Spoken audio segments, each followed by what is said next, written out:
अस्सलाम वालेकुम। आप सबको मेरे चैनल उर्दू कहानी लॉज पे खुश आमदीद। अगर आप मेरे चैनल पर नए हैं तो चैनल को सब्सक्राइब करें। आज मैं मर्दाने में खान साहब के साथ बैरूनी ड्यूटी के मेहमान खाने में ही बैठा रहा था, लिहाजा एक बार जी में आया कि करमदीन से कहलवा कर अंदर बड़ी मालकन को सलाम भिजवा दूं, लेकिन फिर न जाने क्या सोचकर मैंने खुद को रोक लिया और पलट कर तांगे की तरफ चल दिया। लेकिन अभी मेरे एक पांव तांगे की पिछली सीट के पायदान पर ही था कि लारायब नहायत उजलत में अंदर से निकलकर हमारी जानिब आती हुई नजर आई। वो इतनी बदहवास सी थी कि ठीक तरह से मेरे सलाम का जवाब भी नहीं दे पाई। आप जा रहे हैं? अम्मी से नहीं मिलेंगे? मेरा मतलब है यूं अचानक। मैं तो समझ रही थी कि आप हवेली आए हैं तो हम सबसे मिलकर जाएंगे।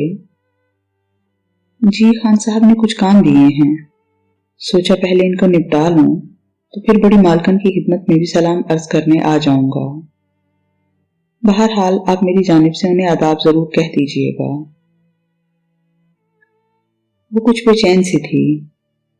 आप फिर कब आएंगे? मेरा मतलब है मुझे आपसे बहुत सी बातें करनी हैं, लेकिन न जाने जब कभी मौका मिलता है तो ज़हन में सब कुछ उथल पुथल सा हो जाता है और फिर आपके जाने के बाद खुद को कोसती रहती हूँ कि आपसे ठीक तरह से बात क्यों नहीं कर पाई। उस रोज इतनी दूर चलकर दरगाह भी आई, लेकिन वहां भी बात अधूरी ही रही। लारायब जब बेचैन सी बार बार अपने सर पर दुपट्टा ठीक करती और अपनी नाजुक सी कलाई में पड़ा हुआ वो सुनहरी कड़ा बार बार घुमा रही थी, तो न जाने मुझे उसमें वो पहली मुलाकात वाली लारायब कहीं भी झलकती नजर न आई। ये तो कोई और लारायब थी जिसके हंसी की जड़ों में मोहब्बत का दीमक अपना असर दिखाने लगा था। उसकी गुलाबी रंगत में मोहब्बत का नीला जहर धीरे धीरे शामिल होता जा रहा था और उसकी नसों में बहते सुर खून में इश्क नामी जहरीले मादे की सूरजमुखी जैसी जर्द रंगत की मिलावट अब उस लड़की के चेहरे से झलकने लगी थी। मेरा दिल चाहा कि मैं उसका हाथ पकड़कर उसे अपने साथ तांगे की पिछली नशिस्त पर बिठा लूं और उसे शहतूत के दरख्तों वाली इस झरना बहती सड़क के किसी पुरसकून किनारे पर ले जाकर उससे सिर्फ इतना कहूं कि देखो ये जिंदगी है, ये तुम हो। अपने अंदर की इस पुरशोर बहते झरने जैसी जिंदगी को किसी भी ऐसे जज्बे के नाम गिरवी मत रख देना कि तुम्हारे अंदर बहती जीती जागती जिंदगी खुश्क होने लगे। लेकिन मैं उसे ये सब कह न सका और मेरी जुबान से सिर्फ इतना ही निकल सका, आप जब भी चाहें मुझे तलब कर सकती हैं। दरगाह इतनी दूर तो नहीं, और फिर मैं कम से कम आपसे हमेशा यही तवक्को रखता हूं कि आप अपनी किसी भी ज़हनी उलझन को दिल में दबाए नहीं रखेंगी और जब भी आपका मन चाहेगा आप उसे बांट लेंगी।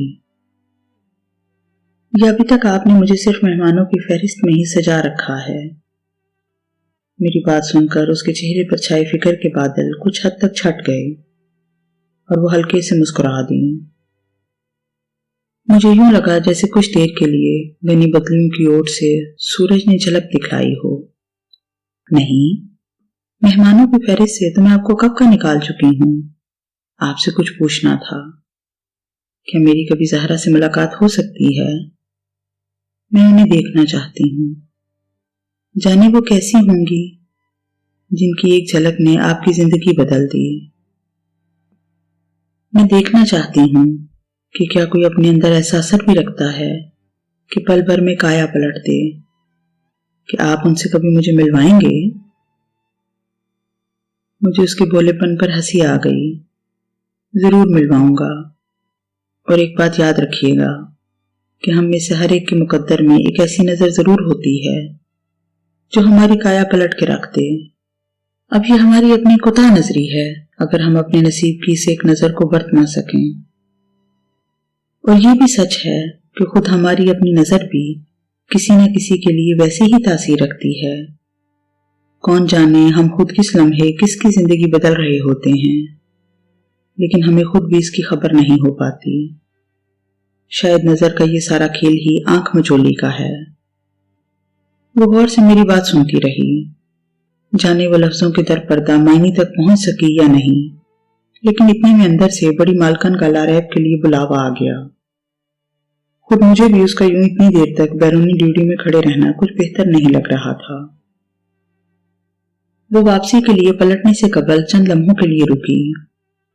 आप ठीक कहते हैं, लेकिन क्या ये भी हमारी बदनसीबी नहीं होती कि नजर के इस पूरे खेल में कुदरत सारे के सारे पत्ते अपने पास ही रखती है और खुद हम नजर को सहने या नजर डालने वालों की हैसियत सिर्फ एक तमाशाई किसी होती है। ना तो अपने मुकद्दर की नजर को बरतना हमारे अपने इख्तियार में होता है और ना ही किसी और के नसीब में लिखी हुई अपनी नजर को हम रोक सकते हैं।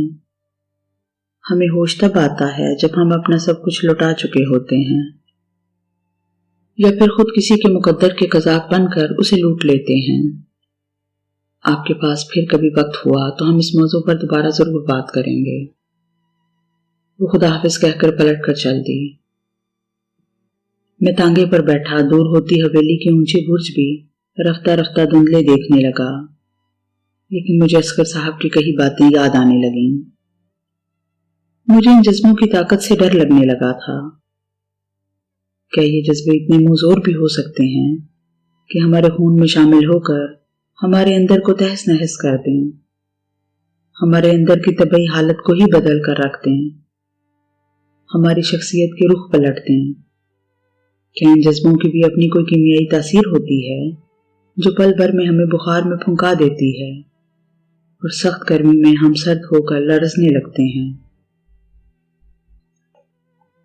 अगले 2 दिन इसी कश्मकश में गुजर गए। तीसरे दिन सुबह सवेरे डाकिए की साइकिल की मखसूस घंटी नीचे बजती सुनाई दी।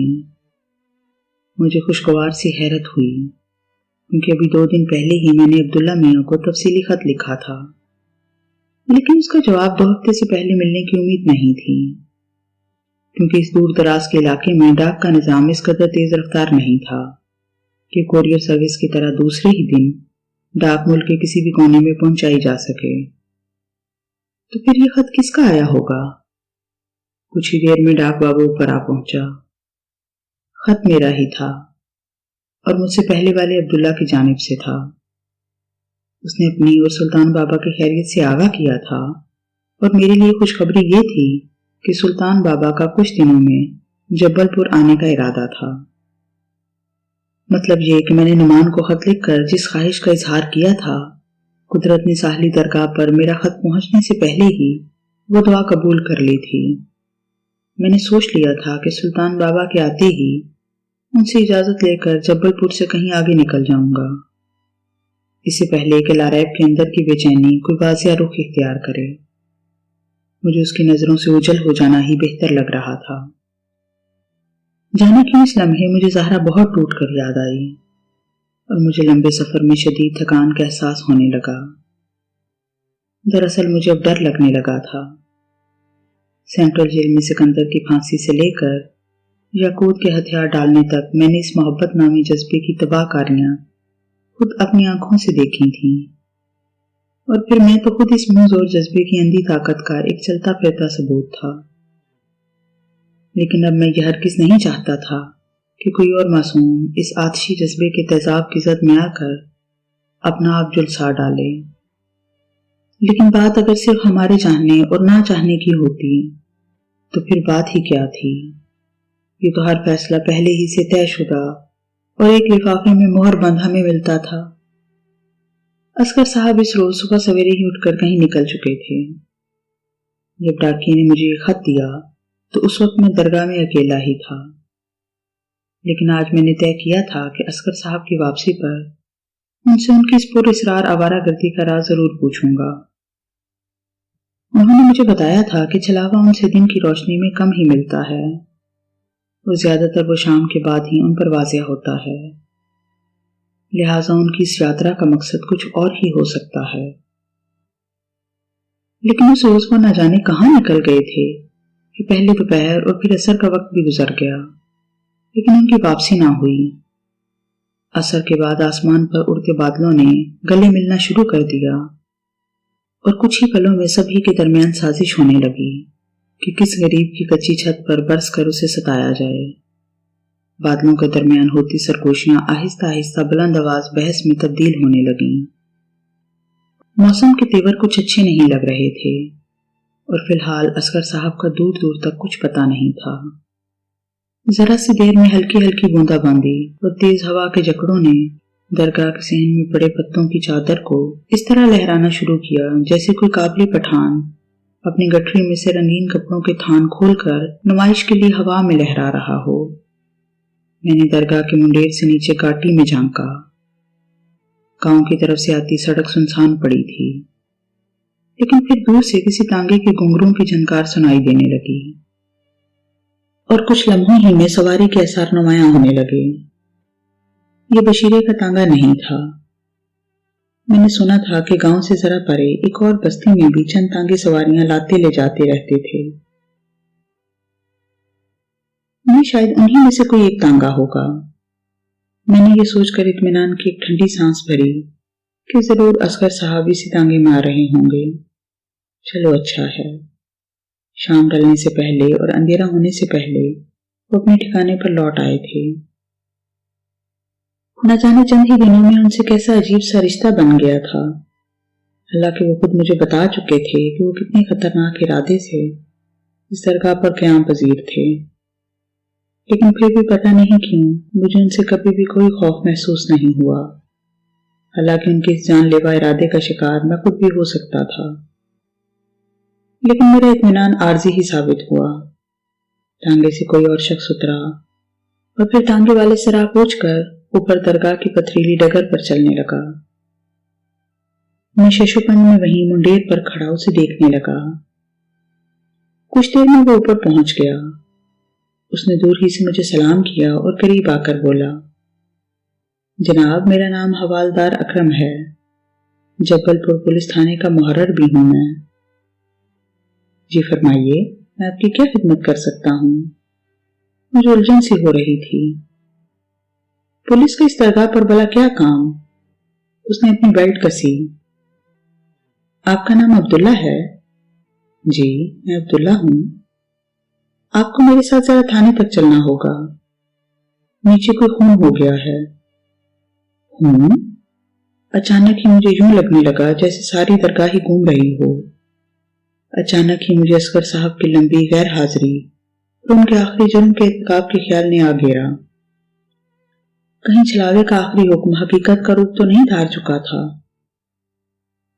मैंने घबराकर हवालदार से पूछा, खून? लेकिन किसका? और आपको मेरे पास किसने भेजा है? पता नहीं जनाब, थानेदार साहब ने भेजा है। जबलपुर से पिछले स्टेशन पर एक लाश मिली है, किसी पक्की उम्र के शख्स की। यहां गांव में तो कोई शिनाख्त नहीं कर पाया, तो थानेदार साहब ने यहां भिजवा दिया कि आपको भी बुला लाऊं। शायद आपकी शनाख्त का हो वो बंदा। पक्की उम्र के शख्स की लाश? या मेरे खुदा! मैंने जल्दी से अपने कमरे में पड़ी अपनी शॉल अपने कांधों पर डाली और हवालदार के साथ चल पड़ा। सारे रास्ते मेरे ज़हन और दिल में अजीब अजीब से वसवसे जन्म लेते रहे और मैं खुदा से अपने खदशात को हकीकत में ना बदलने की इल्तिजा करता रहा। हम जबलपुर गांव के बाहर ही से आगे बढ़ गए। जबलपुर से पहले कादरपुर का रेलवे स्टेशन आता था, जो जबलपुर से सिर्फ 4 किलोमीटर के फासले पर था। आधे रास्ते में ही मूसलाधार बारिश ने हमें आ घेरा और हम नीम पुख्ता सड़क पर दौड़ते और कीचड़ की छींटी उड़ाते तांगे की पिछली नशिस्त पर बैठे बारिश की बौछार सहते हुए जब स्टेशन पर पहुंचे तो मगरिब का अंधेरा छा चुका था। प्लेटफॉर्म पर पेट्रोमैक्स के बड़े बड़े लैंप रोशन कर दिए गए थे, जिनकी पीली रोशनी में बरसती बारिश के कतरे यूं महसूस हो रहे थे जैसे आतिशबाजी वाले किसी अनार को अंधेरे में जलाने के बाद उसमें से चिंगारियां फूटती हैं। एक जानिब कुछ पुलिस वाले और गांव के चंद बड़े बूढ़ों का हजूम सा लगा हुआ था। पुलिस वाले लंबे लंबे खाकी गरम ओवरकोटों में मलबूस थे और एक सिपाही किसी अफसर के लिए छतरी ताने खड़ा था। शायद यही कादरपुर का थानेदार था। हम दोनों भी उसी की जानिब बढ़ गए। हमें अपनी जानिब आता देखकर भीड़ छट गई। नीचे प्लेटफॉर्म की जमीन पर किसी लाश पर कपड़ा डालकर उसका बदन छुपा दिया गया था। चेहरा भी ढका हुआ था। थानेदार ने मुझसे हाथ मिलाया, तो तुम हो जबलपुर की दरगाह के नए मुजावर? लेकिन तुम तो काफी कम उम्र हो। खान साहब से एक बार तुम्हारा जिक्र सुना था। इस बरसते मौसम में तुम्हें इसलिए जहमत दी है कि आज सुबह मुंह अंधेरे यहाँ एक लाश मिली है। जख्म गहरा है और मेरा तजर्बा कहता है कि ये कोई डकैती की वारदात है। डाकू इसे लूटने की नीयत से आया होगा और मुजाहमत पर छुरा घोंप कर माल लूट कर ले गया, लेकिन शख्स की शिनाख्त मुश्किल हो गई है। यहाँ लोग एक दूसरे को 3-4 नस्लों से जानते हैं, लिहाजा ये बात तो पक्की है कि मकतूल इस इलाके का नहीं है।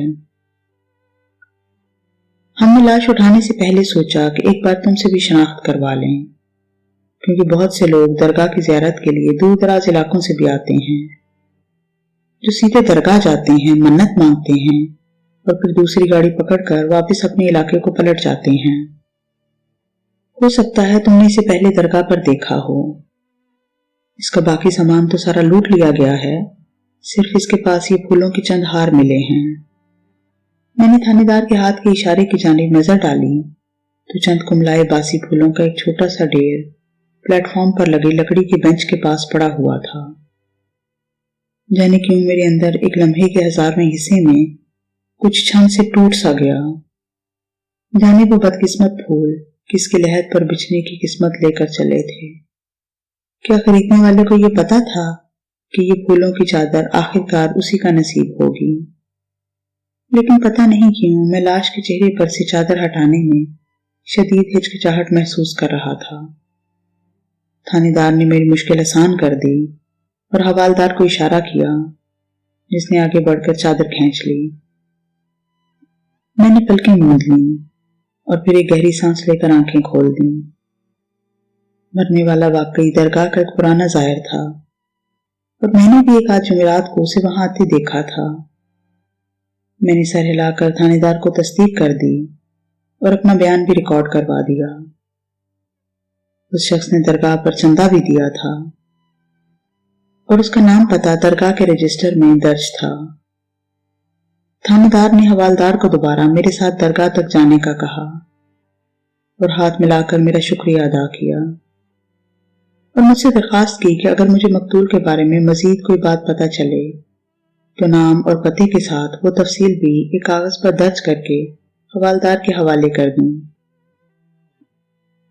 मैं और हवालदार जब दोबारा दरगाह पहुंचे तो रात पूरी तरह शाम की गर्दन में अपनी तारीख पंजे गाड़ चुकी थी। अंधेरे में पहाड़ी पगडंडी पर चलते हुए फिर से वही किसी नादीदा हस्ती के अपने कदमों के साथ कदम मिलाकर चलने का एहसास हुआ, लेकिन मैं हवालदार की वजह से सर झटक कर ऊपर चढ़ता गया। दरगाह के हाथे में दाखिल होते ही सबसे पहले मेरी नजर असगर साहब के कमरे की जानिब उठी। उनके कमरे की लालटेन जल रही थी। मैंने हवालदार को तमाम तफसीलात कागज पर लिख कर दे दी और उसे रुखसत करके फौरन असगर साहब के कमरे की जानिब लपका। असगर साहब काफी निडाल से लग रहे थे, जैसे दिन भर काफी मुशक्कत काटी हो उन्होंने।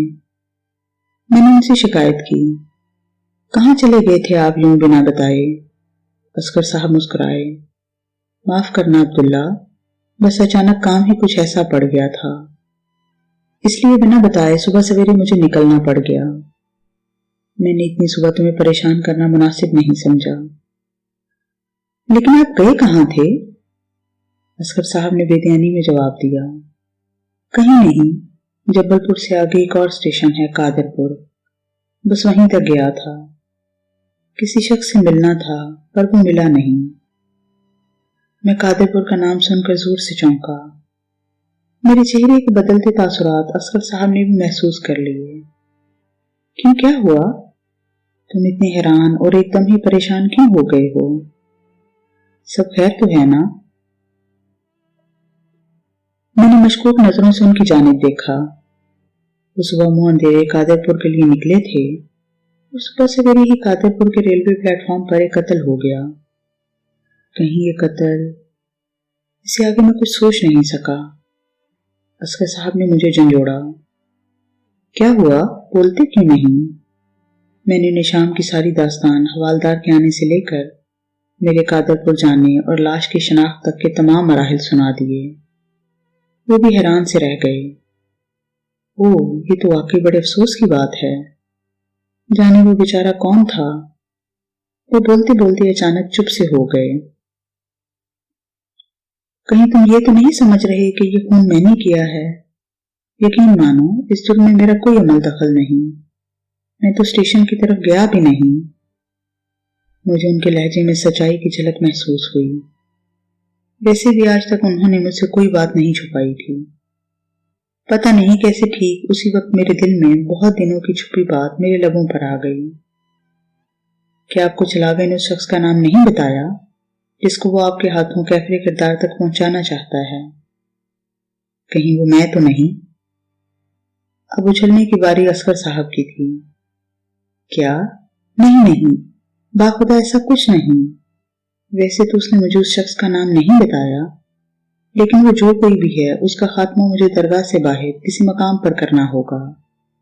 उसका ठिकाना ये दरगाह नहीं होगी। और यकीन करो कि अगर मुझे ये पता चलता कि मुझे अपनी आजादी के लिए तुम्हारी जान लेनी होगी तो मैं उसी पल खुद अपनी जान ले लेता। मैं बहुत बड़ा गुनाहगार सही, लेकिन कुछ गुनाह मैंने भी तसल्ली दी। अब दिल पर न लें, मेरा मकसद आपका दिल दुखाना नहीं था। अगर कभी मेरी इस्लाह हासिल जिंदगी से आपकी आजादी हासिल होती नजर आई तो आपको कहने की जरूरत भी पेश नहीं आएगी। उन्होंने बढ़कर मुझे गले लगा लिया। मैं जानता हूं, लेकिन तुम फिक्र ना करो, मेरी आजादी में अब कम वक्त रह गया है। मैंने बहुत अजाबनाक कैद काट ली है। इस बेड़ियां खुलने का वक्त करीब है। जाने उस लम्हे में चाह कर भी उनसे क्यों न कह सका कि किसी के खून के बदले छीनी गई आजादी भला में क्या आजाद कर पाएगी। मुझे यूं लगा जैसे वो एक कैद खाने से निकलकर किसी दूसरे और बड़े जिंदान में दाखिले की तैयारी कर रहे हैं। सारी रात इन्हीं सोचों में गुजर गई। सुबह मैंने अपने कमरे से निकलकर देखा तो रात भर में छापों बरसा था और इस वक्त भी मूसलाधार बारिश जारी थी। दरगाह के कच्चे सहन में बारिश का पानी जमा होने लगा था। मैंने पास रखी एक पुरानी अखबार की कश्ती बनाई और इस पानी में छोड़ दी। मैं एक पल में ही अपने बचपन में पहुंच गया। बाहर किसी आहट की आवाज ने जब तक मुझे चौंकाया तब तक मेरी कश्ती पूरी तरह भीग कर खुल चुकी थी और अब पानी में सिर्फ अखबार का वो टुकड़ा बह रहा था जिसकी मैंने वो कश्ती बनाई थी। कुछ भी तो नहीं बदला था, सब कुछ वैसा ही तो था। हत्ता कि मेरे वो आंसू भी जो बचपन में यूं अपनी कश्ती को डूबते देखकर मेरी आंखों से बह निकलते थे। किसी के कदमों की चाप सुनकर मैंने जल्दी से अपनी आंखें पोंछ डाली। आने वाला बशीरा था जो ऊपर आते आते पूरी तरह भीग कर अब बाकायदा कांप रहा था। मैं जल्दी से खड़ा हो गया। खैर तो है बशीरे, इतनी सुबह ऐसे? इतने में असगर साहब भी अपने कमरे से निकल आए। खैर नहीं है जनाब, कल शाम से लारा बीबी की तबीयत बहुत खराब है।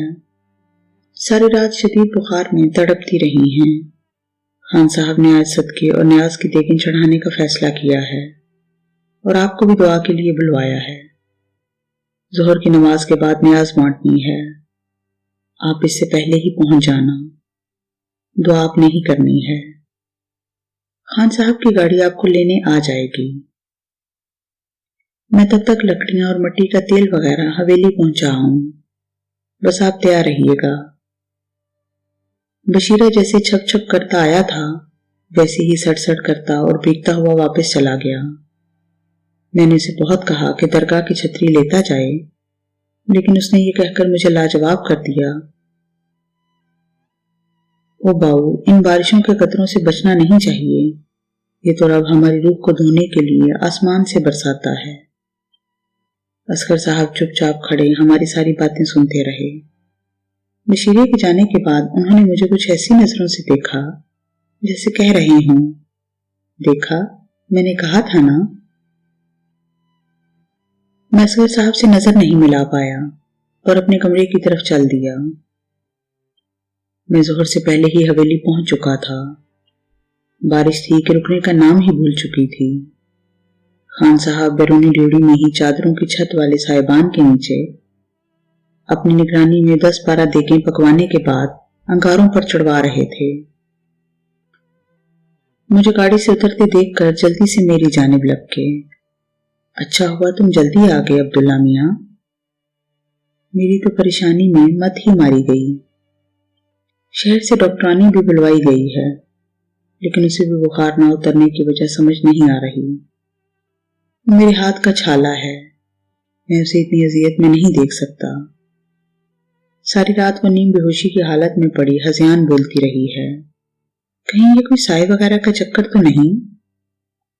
अब मैं उन्हें क्या बताता कि मोहब्बत तो खुद सबसे बड़ा आसेब है, लेकिन इस मासूम लड़की को तो शायद अभी तक ये भी नहीं पता चला कि उस पर मोहब्बत नामी सफरियत का साया अपने पंजे गाड़ चुका है। अगर असगर साहब मुझे पहले ये खबरदार ना कर चुके होते तो शायद मुझे खुद भी इस हकीकत का इदराक बहुत देर में होता। कुछ ही देर में सारी देखें तैयार हो गईं। हवेली के बैरूनी हाथे में शामियाने लगाकर और उनकी छतों पर बड़ी बड़ी प्लास्टिक की शीट्स डालकर खाने का इंतजाम किया गया था। गांव की मस्जिद के इमाम ने देगों के खुलने पर हर देग में से कुछ चावल और ज़र्दा वगैरह लेकर इस पर दुआ पढ़कर दम किया। खान साहब ने खसूसी तौर पर मुझसे भी दुआ करवाई। फिर सब देगें गांव के लोगों और दीगर गुरबा में बांट दी गईं। असर के वक्त तक हम सब इस फरीजे से मुकम्मल तौर पर फारिग हो चुके थे। इस असना में अंदर से बड़ी मालकन का 2-3 बार पैगाम आ चुका था कि मैं जरा फारिग हो चुकूं तो उनसे अंदर आकर मिल लूं। तीसरी बार जब करमदीन अंदर से पैगाम लेकर आया तो खान साहब ने मेरी जानिब देखा और हल्के से मुस्कुराए। अब्दुल्ला मियाँ, तुम अंदर मिल लाओ, वरना ये पैगाम आते ही रहेंगे। मैं जनान खाने की तरफ बढ़ा। बड़ी मालकन ने मुझे देखा तो तेजी से मेरी जानिब लपकी। उनसे पता चला कि लारैब का बुखार अभी भी वैसा ही है। फिर उनकी आंखों में नमी सी तैर गई। अब्दुल्ला, तुम लारैब से मिलोगे नहीं? देखोगे नहीं कि मेरा वो फूल कैसे कुमला सा गया है?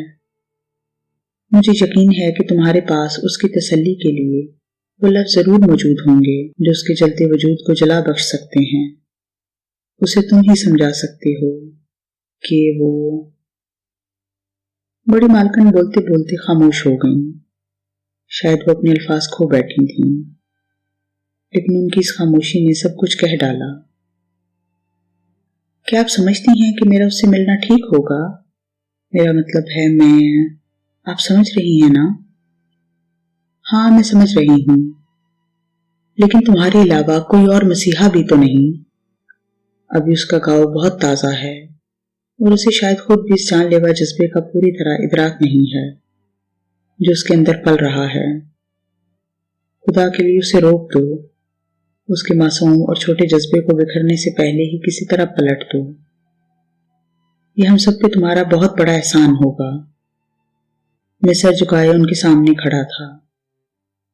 आप कहें तो मैं आज ही हमेशा के लिए बिना किसी को कुछ बताए यहां से इतना दूर चला जाऊं जहां किसी को भी मेरी कोई खबर नहीं मिल पाएगी। काश मैं कभी जबलपुर ना आता। मैं आपसे बेहद शर्मिंदा हूं। उन्होंने आगे बढ़कर मेरे सर पर हाथ फेरा। ऐसा कहकर हमें शर्मिंदा ना करो। मैं जानती हूं कि तुम अंदर से कितने शफाफ हो। अगर तुम्हारा मन पहले ही से ज़हरा से ना बंधा होता तो मैं किसी भी तरह तुम्हें तुमसे लारैब के लिए मांग लेती, क्योंकि वो मेरी बेटी ही नहीं, मेरी सहेली भी है और मैं अपनी सहेली को किसी भी तौर तकलीफ में नहीं देख सकती। मैं खामोश रहा और उनके नक्शे कदम पर चलता हुआ लारैब के कमरे में दाखिल हो गया, जहां एक खात्मा पहले ही उसके सराहने बैठी उसका सर दबा रही थी। लारैब आंखें मूंदे लेटी हुई थी। एक गर्म लिहाफ ने उसे ढक रखा था और उसके चेहरे पर बरसों की पिलाहट और जर्दी नुमाया थी, लेकिन फिर भी उसके चेहरे के नूर से जो एक हाला सा बनता था, वो गैर मरई हाला आज भी अपना सफेद नूर बखेर रहा था। बड़ी मालकन ने लारैब के सर पर हाथ फेरा। खात्मा उठकर बाहर निकल चुकी थी। लारैब, तुम देखो तुमसे मिलने कौन आया है। आहट सुनकर लारैब ने धीरे धीरे आंखें खोल दी और फिर मुझ पर नजर पड़ते ही उसे हैरत का शदीद झटका सा लगा। और उसने जल्दी से उठने की कोशिश की, लेकिन बड़ी मालकिन ने जल्दी से उसे सहारा देकर उसके लिए तकिए का टेक बना दिया। वो अब भी हड़बड़ाई हुई सी थी। उसने जल्दी से अपने बिखरे हुए बाल बांधने की कोशिश की। अरे आप यहाँ? कितनी खुशगवार हैरत हो रही है मुझे। आहिस्ता आहिस्ता उसके चेहरे की पिलाहट सुर्खी में बदलने लगी। मैंने पास पड़ी कुर्सी खींच ली और बैठते हुए उससे पूछा, ये क्या हाल बना रखा है आपने? मेरी बात सुनकर वो खिलखिलाकर हंस पड़ी। वो झरना फिर से पुरशोर आवाज के साथ बहकर निकला और पूरी हवेली के दरो दीवार पर छा गया। बड़ी मालकिन गौर से अपनी सहेली को देखती रहीं और उनकी आंखें गैर महसूस तौर पर भीगती रहीं, जिन्हें वो किसी न किसी बहाने से अब तक पहुंचती ही रही थीं। कुछ ही देर में लारैब अपनी बीमारी भूलकर हमारे साथ बहस कर रही थी। बड़ी मालकिन ने दरमियान में चाय का इंतजाम करवाने के लिए कुछ देर की मोहलत मांगी और मैं और लारैब कमरे में तन्हा रह गए। मैंने गौर से उस परी की जानिब देखा। आपके माँ बाप आपसे बहुत मोहब्बत करते हैं, आपकी जरा सी तकलीफ पर तड़प उठते हैं और आपसे ज्यादा बीमार पड़ जाते हैं। ऐसे में आपको बहुत एहतियात की जरूरत है। आपके इर्द गिर्द कांच के लोग रहते हैं, जिनकी खातिर आपको खुद अपने अंदर का शीशा बहुत संभाल कर रखना होगा, वरना यकीन जानिए आपसे पहले इन अनमोल रिश्तों को कुछ हो जाएगा। आपको इस खजाने की हिफाजत भी करनी होगी। वो मेरी बात सुनकर चौंक सी गई।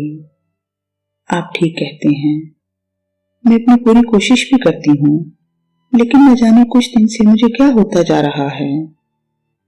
मेरा खुद अपने ऊपर से इख्तियार घटता जा रहा है। मैं आपसे छुपाऊंगी कुछ नहीं, शायद आपको सुनकर बुरा भी लगे, लेकिन पता नहीं क्यों जिस दिन से आपकी अम्मी से मुझे आपकी कहानी के बारे में पता चला है, मैं तब से ना चाहते हुए भी हर लम्हा आपके बारे में सोचती रहती हूँ।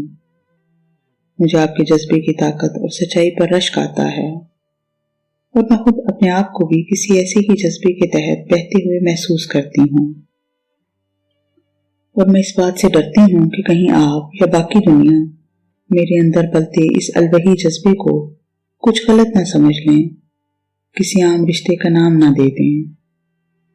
वो सर झुकाए बोलती रही। मैंने चौंक कर उसकी जानिब देखा। आज पहली बार उसने इतना खुलकर अपना मुद्दा बयान किया था।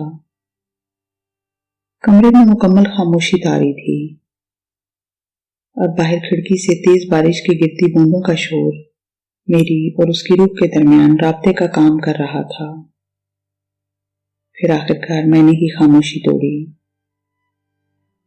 आपने ये कैसे समझ लिया कि मैं या आपके इर्द गिर्द बसने वाले कोई भी जीरो कभी भी आपके किसी भी जज्बे को गलत होने का इल्जाम देने का सोच भी सकते हैं?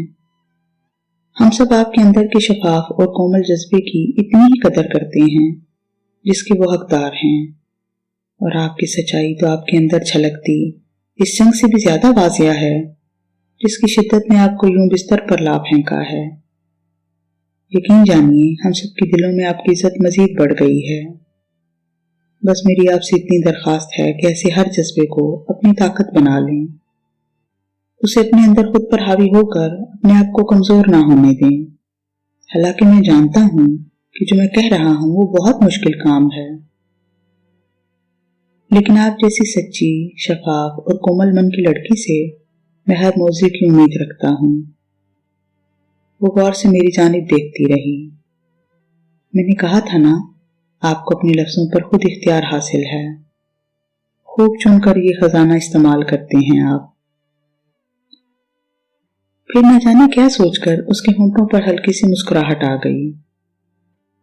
चलें, आज आपसे ये वादा भी रहा कि मैं अपने अंदर की जंग पर काबू पाने की कोशिश जरूर करूंगी, लेकिन आप खुद भी जानते हैं कि ऐसी जंगें जीतने के लिए हम कमजोर इंसानों के पास कोई हथियार, कोई आला नहीं होता। तभी आमतौर पर हमारी शिकस्त होती है और इन जज्बों की जीत। आप खुद भी तो इब्तिदा में एक ऐसी ही जंग हार चुके हैं। दुआ कीजिएगा कि खुदा मुझे आप जैसा ज़र्फ अता करें। मेरी हर दुआ में आप ताउम्र शामिल रहेंगी। इतने में दरवाजे की जानिब से आहट बुलंद हुई और खान साहब बड़ी मालकिन के साथ खनकारते हुए कमरे में दाखिल हुए। कुछ ही देर में खादमा ने चाय भी उसी कमरे में ट्रॉली पर सजा दी। मैंने चाय खत्म करके खान साहब से इजाजत चाही। बड़ी मालकिन ने मेरे सर पर हाथ फेर कर दुआ दी। मैंने लारैब को खुदा हाफिज कहा और खान साहब के साथ कमरे से बाहर निकल आया। मुझे रुखसत करने से पहले उन्हें न जाने क्या हुआ कि उन्होंने जोर से भींचकर मुझे अपने गले से लगा लिया और उनकी आंखें भीग गईं। आज न जाने क्यों तुम जैसी एक बेटे की कमी बहुत शिद्दत से महसूस हो रही है। मैं कुछ बौखला सा गया। आप ऐसे क्यों कह रही हैं? क्या मैं आपका बेटा नहीं हूं? उन्होंने नम पलकें पोंछी। हाँ, वाकई आज तुमने एक बेटे से ज्यादा बढ़कर बेटे का हक अदा किया है। एक बेटी के बाप को इससे ज्यादा भला और क्या चाहिए होगा। मैंने हैरत से उनकी जानिब देखा और फिर वो छुपा नहीं पाए कि वो मेरी और लारैब की सारी गुफ्तगू सुन चुके थे। दरअसल बाहर खाना खिलाने से फारिग होकर वो वापस आए, तब उन्होंने लारैब के कमरे का रुख किया।